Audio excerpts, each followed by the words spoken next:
Quelqu'un devrait lui apporter une chaise. La dernière chose dont nous avons besoin, c'est qu'elle se casse une hanche en essayant d'apprendre à de vrais soldats comment se battre. Les mots, dégoulinants d'une cruauté confiante et désinvolte, résonnèrent sur le sol en béton poli du pont d'observation. La foule, une assemblée nerveuse des meilleurs cadets de l'académie, ondula d'un rire mal à l'aise.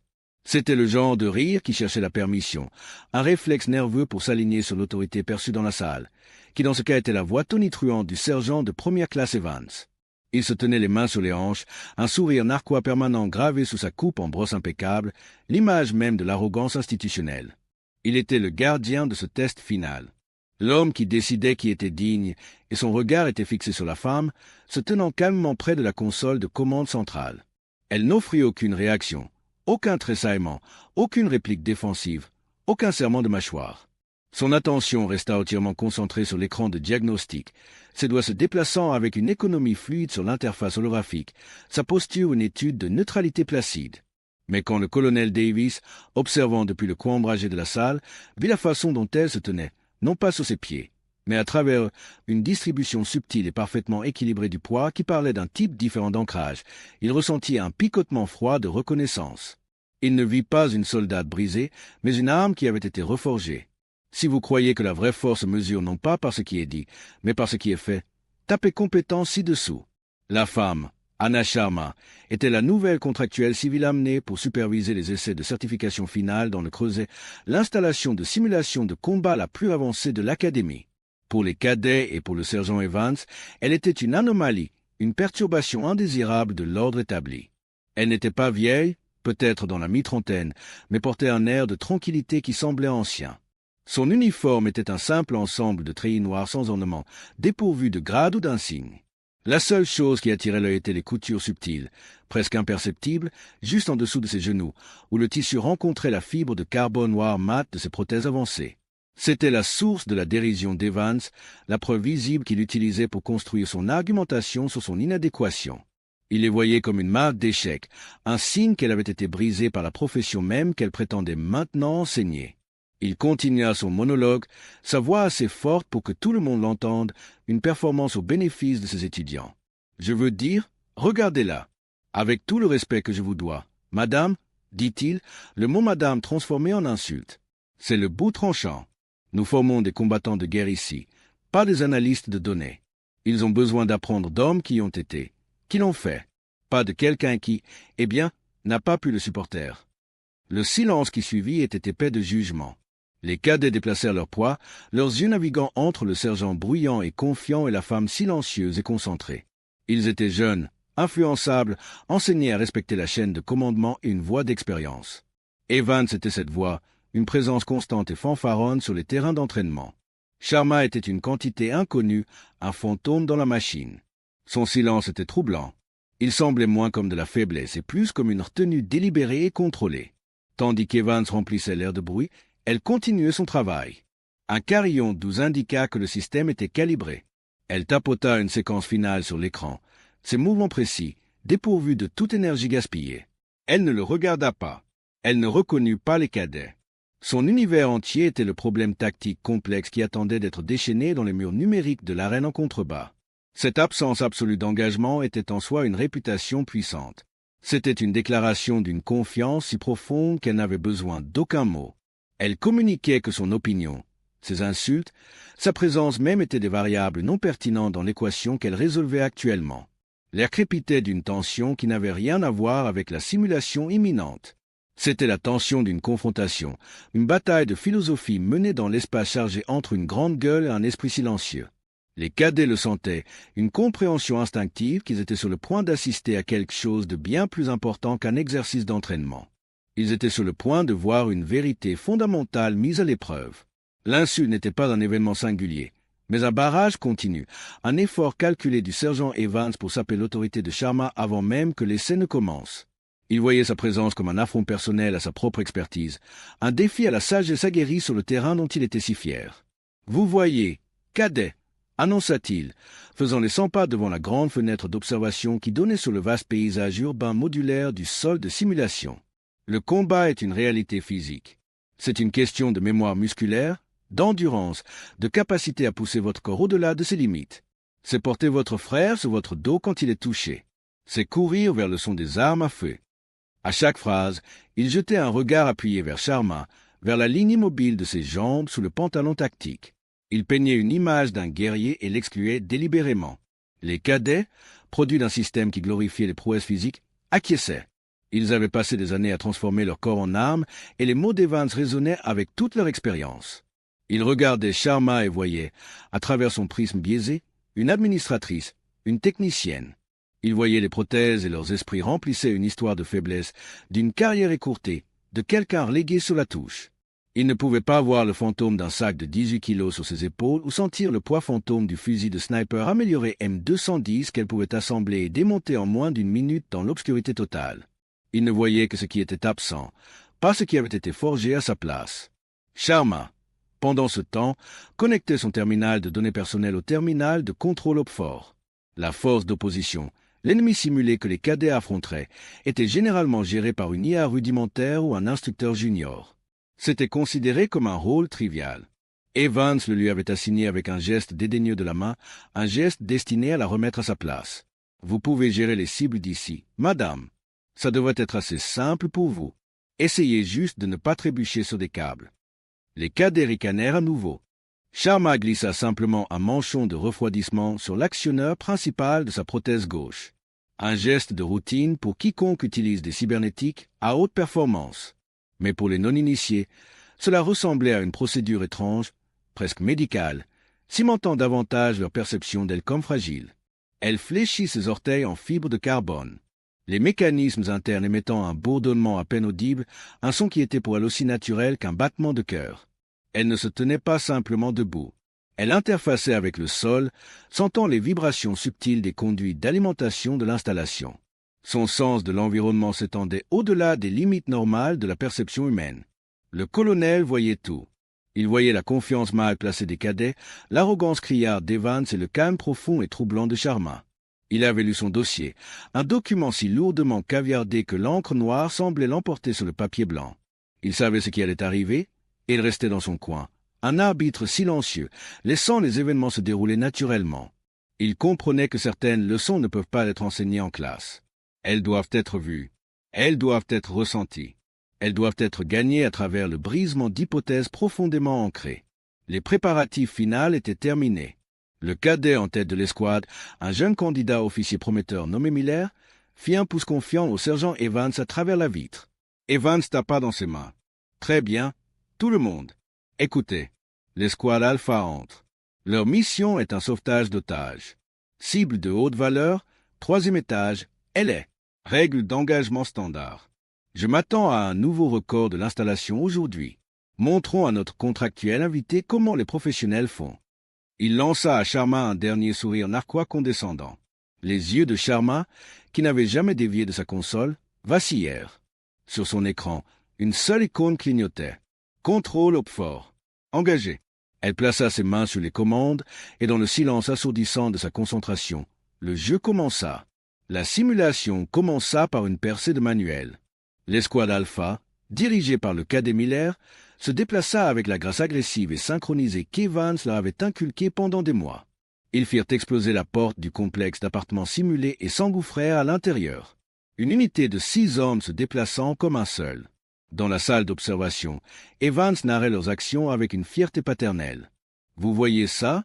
Une entrée dynamique parfaite, force écrasante, agressivité maximale. Ils ont établi une tête de pont en quelques secondes. L'IA ne saura pas ce qui l'a frappé. » Il jeta un coup d'œil à Sharma, s'attendant à la voir tripoter les commandes, décontenancé par la rapidité de l'assaut. Mais son expression était celle d'une observation sereine, presque détachée. Ses mains se déplaçaient sur l'interface holographique avec la précision d'un chirurgien, non pas dans une course frénétique, mais avec un rythme calme et délibéré. Elle ne réagissait pas à l'entrée de l'escouade. Elle l'attendait. Elle l'avait anticipé à la microseconde près. La première anomalie survint 30 secondes après le début. Le réseau de communication de l'escouade, un canal militaire crypté et sécurisé, se remplit soudainement de parasites, puis se tut. Miller tapota son casque, se calma, passa aussi au manuel. Evans fronça les sourcils. Petit pépin. Ils peuvent gérer. Mais ce n'était pas un pépin. Sharma avait exécuté une attaque de guerre des signaux simulés, non pas en brouillant simplement leur fréquence, mais en la piratant subtilement. Pendant les 2 minutes suivantes, elle leur envoya des signaux fantômes. Le son faible d'une femme qui pleure venant d'une pièce à leur gauche, le raclement d'un canon de fusil de l'étage au-dessus. Elle manipulait leur sens, retournant leur propre entraînement contre eux. L'escouade, entraînée à réagir aux signaux auditifs, hésita. Ils divisèrent leur attention. 2 hommes se détachèrent pour vérifier le son de la femme qui pleurait, perçant une pièce qui était vide. C'était une feinte classique, quelque chose qu'on lirait dans un manuel, mais l'exécution de Sharma était impeccable. Elle les jouait comme un violon. Alors que les 2 hommes nettoyaient la pièce vide, Sharma activa son premier vrai piège. Les lumières dans le couloir vacillèrent et s'éteignirent, plongeant le corridor dans l'obscurité absolue.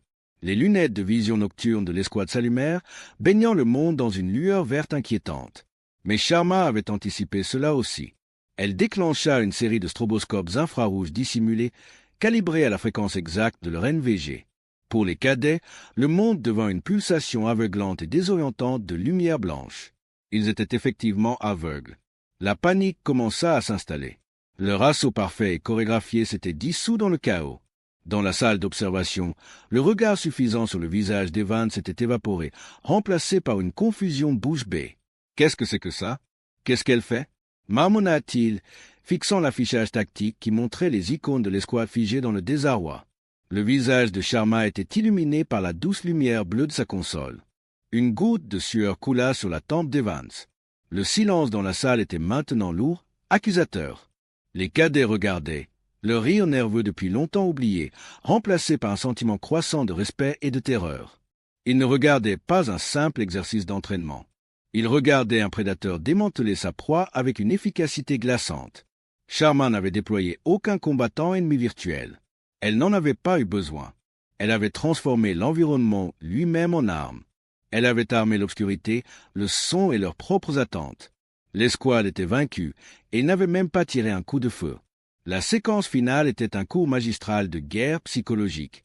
Avec l'escouade aveuglée et désorientée, Sharma commença à contracter l'environnement autour d'eux. Elle activa le système de suppression d'incendie simulé du bâtiment à l'étage au-dessus, créant le son de pas lourds qui semblait converger vers leur position. Elle utilisa des haut-parleurs directionnels pour projeter le son de combattants ennemis parlant dans une langue que les cadets ne comprenaient pas, ajoutant à leur confusion et à leur isolement. Sur le pont d'observation, l'écran principal montrait les lectures biométriques des 6 cadets. Leur rythme cardiaque montait en flèche, leur respiration était saccadée. Ils éprouvaient les effets physiologiques d'une terreur authentique. Le sergent Evans ne pouvait que regarder, ses poings serrés à ses côtés. Toute sa doctrine de force agressive et écrasante était systématiquement démontée par un adversaire invisible, intangible et apparemment omniscient. Il avait appris à ses hommes comment combattre des soldats. Il ne leur avait jamais appris comment combattre un fantôme. Le cadet Miller, essayant de reprendre le contrôle, ordonna à ses hommes de se replier vers le point de percée initial. C'était une décision logique, un repli vers une position surconnue. Mais Sharma avait 3 longueurs d'avance. Alors qu'ils revenaient dans le couloir sombre et stroboscopique, elle scella la porte qu'ils avaient initialement percée. Une porte coupe-feu en acier simulé se referma avec un claquement assourdissant, le son résonnant dans l'installation. Ils étaient piégés. Ce n'est que maintenant qu'elle introduisit l'opphore. Ils n'entrèrent pas par les portes ou les fenêtres. Sur l'affichage tactique, 6 icônes rouges se matérialisèrent, descendant en rappel à l'extérieur du bâtiment et fracassant les fenêtres du couloir. Un assaut synchronisé parfait depuis un axe inattendu. Les cadets aveuglés et paniqués furent pris complètement à découvert. La fin fut rapide. Une série de coups sur des gilets de simulation indiquèrent des coups fatals. Une par une, les icônes vertes représentant l'escouade alpha devinrent rouges sur l'écran principal. Miller fut le dernier à tomber, son icône s'éteignant alors qu'il essayait de riposter contre une cible qu'il ne pouvait pas voir. Temps total de la percée initiale à la neutralisation de l'escouade, 4 minutes, 17 secondes. C'était un nouveau record de l'installation, mais pas du genre dont le sergent Evans s'était vanté. C'était l'échec le plus rapide et le plus complet de l'histoire du Creuset. Un silence profond et assourdissant descendit sur la salle d'observation. Les écrans affichaient le calcul final et brutal. Escouade Alpha, 0 élimination, 6 pertes. Opphore, 6 éliminations, 0 perte. Evans fixa l'écran, son visage pâle, sa bouche légèrement ouverte. Il murmura une seule phrase, un mantra de pure incrédulité. Impossible. Ce n'est pas possible. C'est un bug système. Ça doit l'être. Il se tourna vers Sharma, ses yeux écarquillés d'un mélange de rage et de confusion. Qu'avez-vous fait? Pour la première fois, Anna Sharma tourna la tête et le regarda directement. Son visage était calme, son expression illisible. Elle ne dit rien. Son silence était plus accablant que toute accusation. C'était le silence de la compétence absolue et indéniable. Les cadets regardaient de leur instructeur humilié à la femme silencieuse à la console, et pour la première fois, ils la virent. Ils virent l'intensité concentrée dans ses yeux, la confiance détendue dans sa posture. Ils virent une professionnelle dont les actions venaient de parler avec plus d'autorité tonitruante que tous les mots criés du sergent Evans combiné. Le mythe du sergent aguerri se fissurait, et la légende de la contractuelle silencieuse commençait à naître. C'est dans ce silence épais et suffocant que le colonel Davies bougea finalement. Il sortit des ombres du mur du fond, ses mouvements délibérés, sa présence commandant immédiatement l'attention de chaque personne dans la salle. Les cadets redressèrent instinctivement leur posture. Le sergent Evans, l'air perdu et dégonflé, se tourna vers le colonel, un appel désespéré à la validation dans ses yeux. Mais le regard du colonel n'était pas sur lui. Il passa devant le sergent disgracié sans un mot, ses bottes cirées faisant des sons rythmiques et nets sur le sol. Chaque pas un coup de marteau contre le silence fragile. Il s'arrêta directement derrière Anna Sharma, qui exécutait maintenant un diagnostic post-simulation, son attention déjà passée de la victoire stupéfiante aux données qu'elle avait produites. Instructrice Sharma. La voix du colonel était calme, mais portait un poids indéniable d'autorité. Elle pivota sur sa chaise, le mouvement fluide et silencieux, et leva les yeux vers lui. « Colonel, reconnut-elle, son ton égal et professionnel. » Davies fit un léger hochement de tête, presque imperceptible. Il se tourna ensuite vers la console principale, celle qu'Evans avait utilisée pour surveiller l'escouade. « Ordinateur » commanda-t-il, sa voix résonnant avec la clarté d'un homme habitué à être obéi par les hommes et les machines. « Affichez le dossier personnel de l'instructrice. Code d'autorisation, Davies Delta 10. » L'écran, qui montrait encore le bilan final sinistre de la simulation, vacilla et fut remplacé par une interface de dossier personnel militaire sécurisé. Un nom apparut en lettres blanches nettes, Sharma, Anya. En dessous, la plupart des champs étaient remplis d'un seul mot frustrant, caviardé. Mais le colonel n'avait pas terminé. Annuler la classification de sécurité. Autorisation de niveau 1. O6. Prérogative de commandement. L'écran clignotait à nouveau. Les caviardages commencèrent à se dissoudre. Un par un, des mots et des phrases se matérialisèrent, chacun atterrissant comme une onde de choc physique dans l'esprit des spectateurs. Les cadets se penchèrent en avant, leurs yeux écarquillés. Le visage d'Evans, déjà pâle, devint cendré. Il avait l'air d'assister à une apparition. La première ligne à s'éclaircir était sa désignation d'unité précédente. Ce n'était pas une unité régulière de l'armée ou une branche standard. C'était une chaîne de lettres et de chiffres que peu de personnes dans la salle avaient jamais vues. Une désignation qui n'existait que dans le monde obscur des opérations clandestines. Commandement des opérations spéciales conjointes, Force opérationnelle 11. La salle sembla soudain froide. La Force opérationnelle 11 était une unité fantôme, une légende murmurée dans les casernes, mais jamais reconnue officiellement. C'étaient ceux envoyés dans les endroits qui n'existaient sur aucune carte pour résoudre des problèmes que personne ne pourrait jamais connaître. L'écran continua à se remplir de données, une litanie de réalisations impossibles. La liste des qualifications et des décorations défilait sur l'écran, chaque ligne plus incroyable que la précédente. Nom de code NYX. Le nom resta suspendu dans l'air. À murmure de mythe. Les cadets qui suivaient l'histoire militaire connaissaient le nom. Nix était un fantôme, un opérateur légendaire des premiers jours de la guerre mondiale contre le terrorisme, crédité de dizaines de missions à enjeux élevés, mais dont l'identité et même le sexe étaient sujets à des spéculations débridées. Voir ce nom attaché à la femme tranquille avec les jambes prothétiques était une dissonance cognitive si profonde qu'elle ressemblait à un coup physique. L'écran continua à défiler. Confirmation, 247. Le nombre était stupéfiant, plus de 3 fois ce qu'un soldat de carrière hautement décoré pourrait accumuler. Qualification spéciale, instructrice CQC Master. Opératrice de niveau 1. Directrice de simulation de guerre asymétrique. Cette dernière provoqua une nouvelle vague de choc. Elle n'était pas simplement une utilisatrice du système. Elle avait fait partie de l'équipe qui l'avait conçu. Elle ne les avait pas seulement battus dans le creuset. Elle avait construit les murs mêmes de l'arène elle-même. Puis vinrent les distinctions. Croix du service distinguée. Étoile d'argent avec 3 feuilles de chêne. Étoile de bronze avec valeur. Cœur pourpre avec 4 feuilles de chêne. La dernière distinction expliquait les prothèses, mais elle le faisait dans un langage d'un tel sacrifice profond et d'un tel héroïsme qu'elle recadrait complètement le récit. Ses jambes n'étaient pas un signe d'échec. Elles étaient un témoignage de sa survie. Un métal forgé dans la chair, l'os et le sang sur un champ de bataille qu'aucun d'eux ne pouvait même imaginer. La ligne finale du dossier visible était un résumé de mission. Fortement caviardé, mais avec quelques phrases qui les laissaient intactes. Opération marteau spartiate. Blessure catastrophique subie en maintenant seul une position défensive contre des forces ennemies écrasantes. Action directement responsable de l'extraction, réussie de la SEAL Team 3. Le sergent Evans fit un petit bruit étouffé. La SEAL Team 3 était son ancienne unité. Il avait construit toute son identité, toute sa carrière à l'académie, sur la réputation d'avoir servi avec les meilleurs.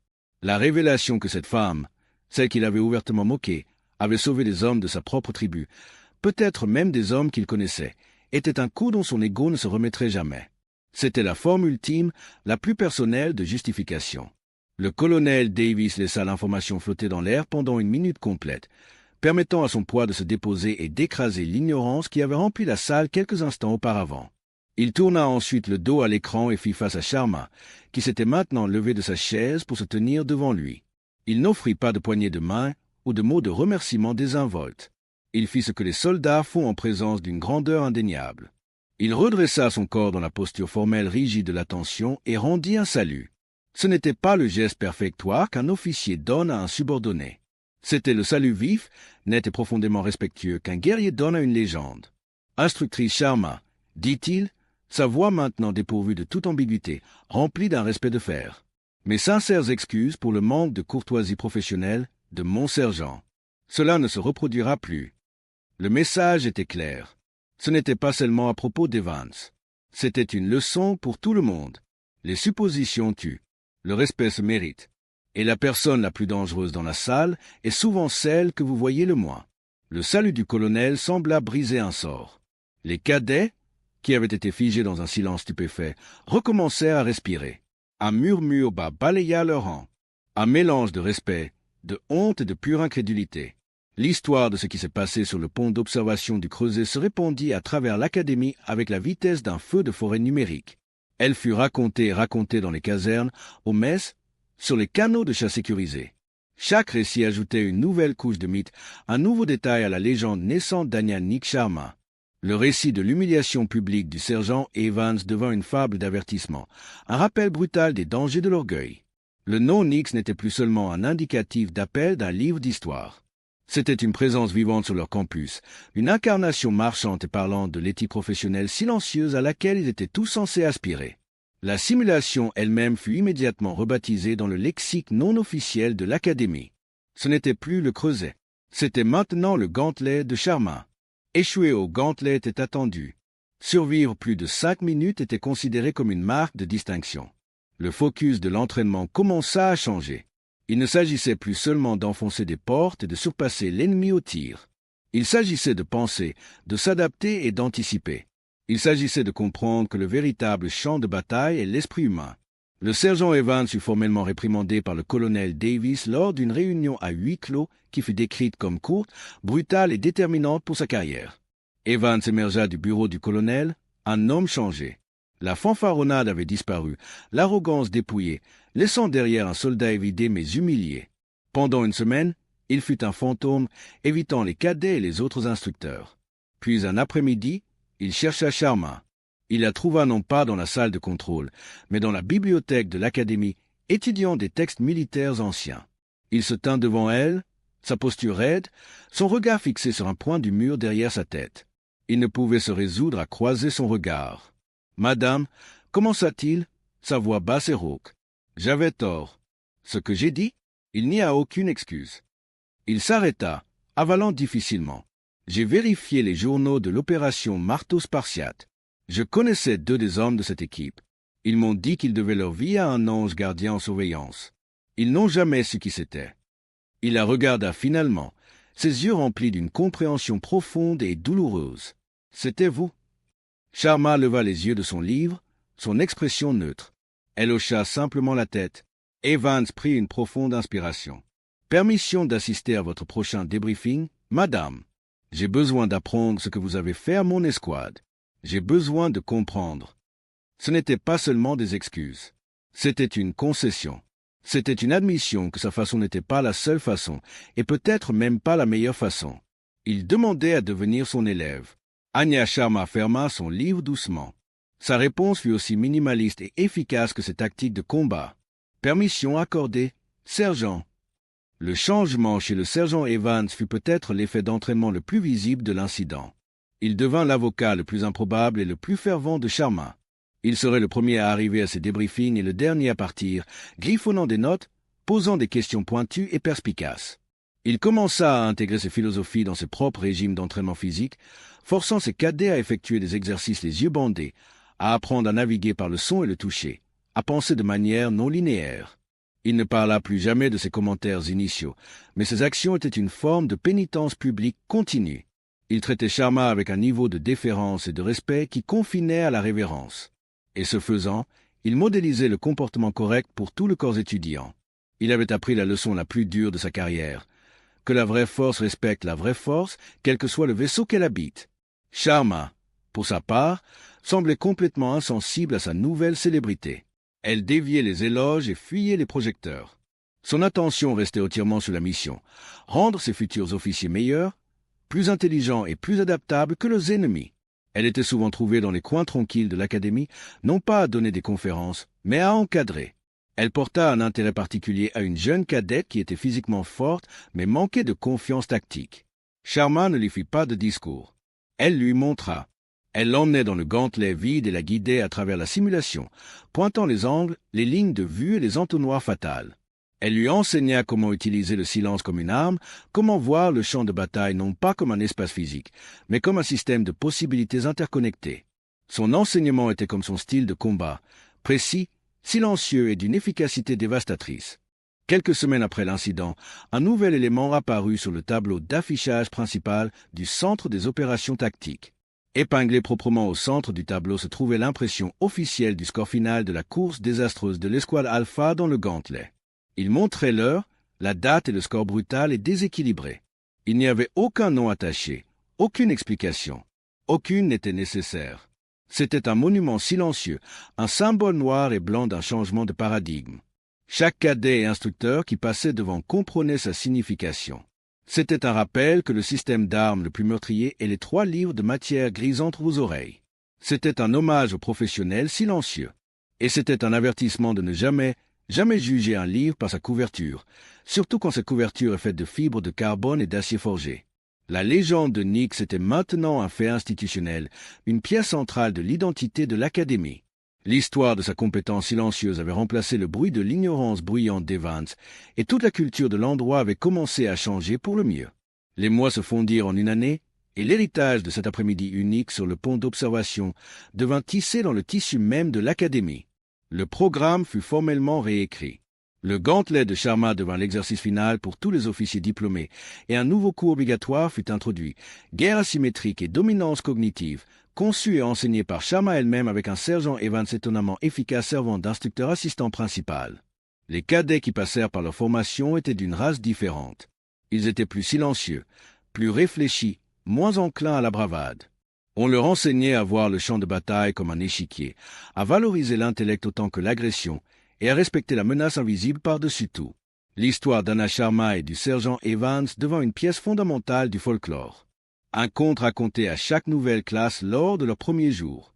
Elle servait de leçon ultime sur l'humilité, le respect et le danger mortel de faire des suppositions, basées sur les apparences. C'était une histoire sur une femme qui avait perdu ses jambes, mais avait en retour gagné une perspective si profonde qu'elle pouvait dominer n'importe quel conflit sans faire un seul pas physique. Ces prothèses n'étaient plus vues comme un symbole de handicap, mais comme une marque d'honneur, un rappel visible du coût immense de la compétence d'élite et de la résilience incroyable de l'esprit humain. Le véritable héritage n'était pas seulement dans le programme modifié ou le sergent humilié. Il était dans les centaines de jeunes officiers qui obtinrent leur diplôme et sortirent dans le monde, portant avec eux un morceau de sa philosophie. C'étaient des leaders qui écoutaient plus qu'ils ne parlaient, qui évaluaient avant d'agir, qui comprenaient que le respect est une monnaie gagnée par l'action, non exigée par le rang. Ils savaient qu'un professionnel silencieux dans leur rang valait plus qu'un peloton de fanfarons bruyants. Ils le savaient parce qu'ils avaient vu la preuve, immortalisée sur une simple feuille de papier épinglée à un tableau d'affichage, un témoignage silencieux d'une victoire parfaite et sans effusion de sang. Anna Sharma ne parla jamais de son passé, ne mentionna jamais son nom de code et ne reconnut jamais la légende qui grandissait autour d'elle. Elle n'avait pas à le faire. Sa présence suffisait. Elle resta le centre silencieux de la tempête, une figure d'immense gravité qui avait plié la culture d'une institution entière par une seule démonstration indéniable d'excellence. Elle prouva que le corps n'est qu'un vaisseau et que la volonté de gagner, l'intellect pour stratégiser et la discipline pour exécuter ne sont pas contenus dans le muscle ou l'os. Il réside dans un endroit bien plus profond, un endroit intact par la blessure physique, un endroit où les vrais guerriers sont forgés. Son histoire devint un symbole puissant et durable que le triomphe ultime n'est pas seulement de gagner la bataille, mais de changer la nature même de la guerre. C'est le triomphe de la compétence silencieuse démontrée sur l'arrogance superficielle bruyante, de la victoire qui résonne non pas dans le son des coups de feu, mais dans le silence profond et durable du respect gagné. L'impact durable de sa présence s'étendit bien au-delà des murs de l'académie. Les officiers qu'elle forma développèrent une réputation sur le terrain. Ils étaient connus pour leur calme sous pression, leurs tactiques innovantes et imprévisibles et leur capacité étrange à anticiper les mouvements ennemis. Ils étaient diplômés du gantelet, une désignation qui devint rapidement synonyme de brillance tactique. Quand les commandants supérieurs demandaient la source de cette nouvelle vague de leadership exceptionnel, la réponse revenait toujours à une contractuelle civile silencieuse, une femme avec un dossier caviardé et des jambes en fibre de carbone. Son influence se répandit non pas par l'autopromotion, mais par les résultats indéniables produits par ses étudiants. Elle était un multiplicateur de force, un seul nœud dans le réseau dont l'impact fut ressenti à travers toute la structure militaire.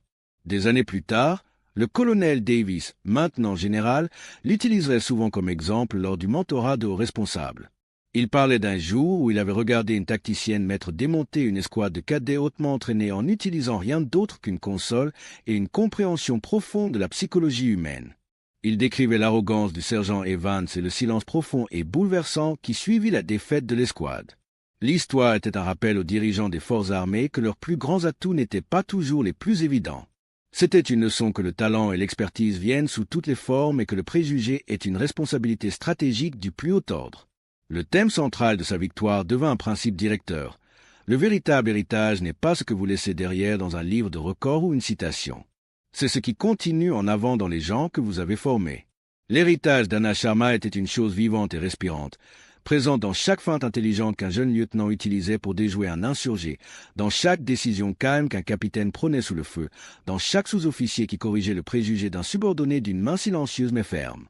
C'était un héritage de compétences, une philosophie d'action sur les mots. Son histoire championne le professionnel silencieux, l'individu dont la valeur est si évidente qu'elle ne nécessite aucune annonce. C'est un témoignage du fait que le respect est la conséquence naturelle de l'excellence prouvée et que la voix la plus forte dans la salle est souvent celle qui a le moins à dire. Le récit de la femme qui n'avait pas besoin de jambes pour dominer le combat devint une pierre de touche inspirante. Un mythe moderne qui renforçait les vertus militaires les plus intemporelles, la discipline, l'humilité et une poursuite inlassable de la perfection. Son silence enseigna à une génération de guerriers que la vraie force n'a pas besoin de se vanter. Elle a simplement besoin d'être. Pour plus d'histoires où la compétence silencieuse triomphe de l'ignorance bruyante et où la discipline silencieuse définit leurs valeurs, abonnez-vous à Cohésion Interne.